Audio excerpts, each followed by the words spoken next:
It's official. Today is the last day of Monochrome March 2017. I also happen to need some new headshots. So today, I'll share some of my favorite photos from the past month, plus some of my new headshots. And then at the end of the video, I'll share how my VIP members and Patreon, Zion, and Beyond patrons can see more photos and an exclusive behind-the-scenes video. Let's start with that new stuff. So I don't know if you've noticed, but I take a lot of photos of myself as Snapchick. I also tend to change my look, partly because it gives my work variety, but also because I just plain like to experiment with my looks. Anyway, that means that I'm kind of always in need of photos that actually look like the current version of me. Plus, I am interested in all of the profile pictures on all of the various platforms: Facebook, Twitter, Instagram, YouTube, Patreon, all of them. I have this idea for all of them to be kind of the same but different. Like one photo shoot, but ending up with different photos for the different platforms. So that there's like a unifying look, at least for now. I'm sure I'll change it up soon enough. So for these new headshots, which I'm calling headshots, but really I guess I just mean profile photos, not necessarily a traditionally cropped headshot. Anyway, I headed to a remote location where I knew I'd get some great photos.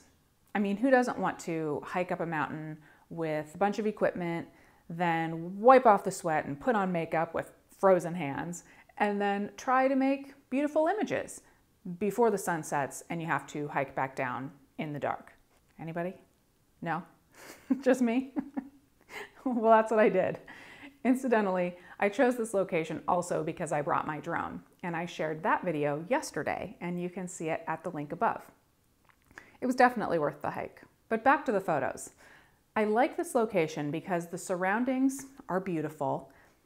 I knew I could achieve a look where I stood out because I could easily get a good amount of separation between me and the background, and then also use a shallowish depth of field. Really, I can achieve that in a number of locations, but I particularly like this place. It felt very calm and quiet, which is what I needed for this round of photos. And when everybody is happy and comfortable during a photo shoot, that's when the magic happens. So now let's talk about the rest of the month. I can't believe it's already over. My first big monochrome project this month was a trip to California. I went to Joshua Tree National Park, and I did all of my photos and my entire adventure video in black and white. That place is just amazing. I went to another great location while I was visiting California. It was called Big Morongo Canyon Preserve, and it was my first Sunday destination. And there were a whole slew of new and old photos I shared on Facebook and Twitter and Instagram. I particularly enjoyed looking back through my old work at the monochrome images and posting monochrome memories. I even went to the Grand Canyon and I shared some black and white images from my hike. Monochrome March is a theme that I've done several times now. In fact, it's the only monthly theme that has been repeated. I love monochrome. The images are just somehow simple and I can appreciate the fine shades of gray.